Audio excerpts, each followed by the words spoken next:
देखो, अगर तुम उन लोगों में शामिल हो चुके हो जो सुबह आँख खुलते ही सबसे पहले फोन उठाते हैं और 2-3 घंटे बेवजह स्क्रीन में घुसे रहते हैं, फिर जैसे ही भूख लगती है तो जो मिलता है वो खा लेते हैं, खाना खाते ही नींद आती है, फिर बिस्तर में घुस जाते हैं, उठते ही फिर वही रील्स की स्क्रोलिंग, वही सोशल मीडिया। देखो, मैं कोई बहुत बड़ा मोटिवेशनल स्पीकर नहीं हूँ जो तुम्हें कोई ज्ञान की बात बता दूंगा। मैं खुद 21 साल का लड़का हूँ जो इन सभी चीजों से हर रोज लड़ता है। फर्क बस इतना है कि अब मैंने इसका सोल्यूशन निकाल लिया है। इसीलिए इस वीडियो को पूरा देखना, क्योंकि ये कोई मोटिवेशन नहीं है, ये तुम्हारी 99% प्रॉब्लम का रियल इलाज। क्या तुमने कभी नोटिस किया है कि जब तुम किसी जरूरी काम को टालते हो या बेकार की चीजों में टाइम वेस्ट करते हो तो दिन के अंत में अंदर से कुछ चुभता है। जब तुम दिन भर आलस में पड़े रहते हो और फिर सोचते हो कि आज भी कुछ नहीं किया, तो वो दुख धीरे धीरे दिमाग में घर करने लगता है। ध्यान से सुनो, इन तीनों चीजों में एक चीज कॉमन है और वो है गिल्ट वाली फीलिंग। ये गिल्ट एक चेतावनी है, एक अलार्म है तुम्हारे लिए, जो तुम्हें ये बताने की कोशिश कर रहा है कि भाई तू कुछ गलत कर रहा है। लेकिन तुम यहाँ पर एक सबसे बड़ी गलती करते हो। जैसे ही दुख आता है तुम खुद से भागते हो और सुख की तरफ दौड़ते हो। कुछ भी जो तुम्हें थोड़ी देर के लिए अच्छा फील करवाए वो तुम्हारा नया नशा बन जाता है। लेकिन असल में तुम दुख को सुलझा नहीं रहे, तुम सिर्फ उस पर पर्दा डाल रहे हो। जैसे किसी बड़े से कीचड़ के गड्ढे पर बड़ा पर्दा डाल दो, लेकिन वो कीचड़ गायब नहीं होता और यहीं से तुम शुरू कर देते हो सुख ढूंढना, छोटा सा आराम ढूंढना, कुछ ऐसा जो इस दुख को थोड़ी देर के लिए भुला दे। रील्स देखना, गेम्स खेलना या फिर सबसे खराब इंस्टाग्राम, ये सब उस दुख से भागने का एक तरीका बन जाता है। लेकिन सच्चाई ये है कि तुमने दुख को हटाया नहीं है, सिर्फ उस पर सुख की चादर डाल दी है। और जैसे ही वो सुख थोड़ा कम होता है, जैसे ही उसका असर खत्म होता है, दुख फिर से सामने आ जाता है, क्योंकि वो कहीं गया ही नहीं था, वो बस छुपा हुआ था। ये बिल्कुल वैसा ही है जैसे कमरे में गंदगी हो और तुम उस पर चादर डाल दो। वे दिखना तो बंद हो जाएगा, लेकिन गंद और सड़न वहीं आती रहेगी। और यही चादर तुम्हारे लिए नशा है और तुम दुख को दबाने के लिए बार बार उसी चादर का सहारा ले रहे हो। देखो, नशा सिर्फ दारू सिगरेट का नहीं होता है, हर वो चीज जो तुम्हारी सच्चाई से तुम्हें दूर ले जाए। अगर तुम इंस्टाग्राम रील्स या फेक रिलेशनशिप में डूबे हुए हो सिर्फ इसलिए कि तुम्हें अपनी रियल लाइफ से भागना है, तो भाई तुम भी नशेड़ी ही हो। जो भी तुम्हें तुम्हारे अंदर के सच्चे दर्द से भागने का बहाना देता है वो तुम्हारा नशा है। अब सवाल ये नहीं है कि तुम कितना सुख पा रहे हो, सवाल ये है कि क्या वो सुख तुम्हें अंदर से ठीक कर रहा है या बस तुझे थोड़ी देर के लिए भुला रहा है। अगर थोड़ी देर वाली खुशी चले जाने के बाद तुम्हें वापस दुख की गोद में छोड़ देती है तो खुशी नहीं, वो नशा है। अगर कोई इंसान किसी भी चीज से इतना डूब चुका है कि उसके बिना उसे चैन नहीं मिलता, तो वो इंसान का सबसे बड़ा नशा है। चलो, इससे हमें एक अच्छी कहानी से समझते हैं। रोहित नाम के एक लड़के ने किसी शहर में सस्ता सा फ्लैट किराए पर लिया। उसका कमरा तो ठीक ठाक था, बस एक अजीब सी बात थी कि दरवाजे पर कोई कुंडी नहीं थी, अंदर से बंद करने का कोई तरीका नहीं था। मकान मालिक से जब उसने पूछा तो उसने बस इतना कहा कि ये कमरा सिर्फ उनके लिए है जो खुद से डरते नहीं है। रोहित ने बात पर ध्यान नहीं दिया, उसने सोचा कि शायद बुढ़ा पागल हो गया है। पहले कुछ दिन तो सब नॉर्मल चला। रोहित जॉब ढूंढ रहा था, दिन भर लैपटॉप पर रहता, शाम को खाना, फिर देर रात तक मोबाइल। लेकिन जैसे जैसे दिन बीते कमरे में कुछ अजीब होने लगा। रात को अक्सर उसे लगता कि कोई दरवाजे के बाहर चल रहा है, धीरे धीरे जैसे कोई देख रहा हो, पर जब भी उठकर देखता तो वहाँ कुछ नहीं होता। एक रात वो बिस्तर पर था, अचानक दरवाजा धीरे से खुला। कोई अंदर तो नहीं आया, लेकिन थोड़ी देर तक वो खुला रहा। कुछ देर बाद वो अपने आप बंद हो गया। अब रोहित को डर लगने लगा, लेकिन उसने सोचा शायद हवा थी। अगले दिन रोहित को उसी बिस्तर पर एक नोट मिलता है जिस पर लिखा हुआ होता है कि तू यहाँ आराम करने नहीं आया। वो सोचने लगा कि ये किसने रखा है, कब रखा है और किस लिए रखा है।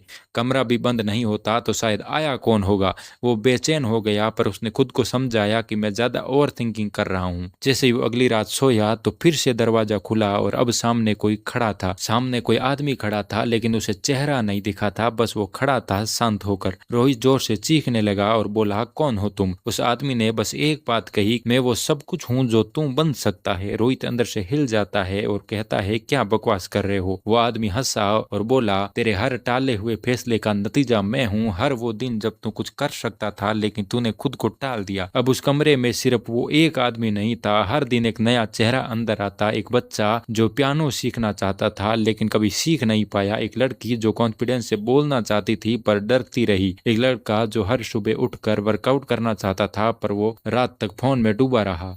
सब खामोश थे, कोई बोल नहीं रहा था, सब रोहित को देख रहे थे जैसे वो उनका गुनहगार हो। फिर एक रात वो पूरा कमरा उन लोगों से भर गया जो रोहित बन सकता था लेकिन वो कभी बना नहीं। वो लोग उस पर झपटे नहीं, चिल्लाए नहीं, बस देखते रहे। लेकिन रोहित चुपचाप फर्श पर बैठा रहा उन सब के बीच जिनसे वो कभी मिला ही नहीं।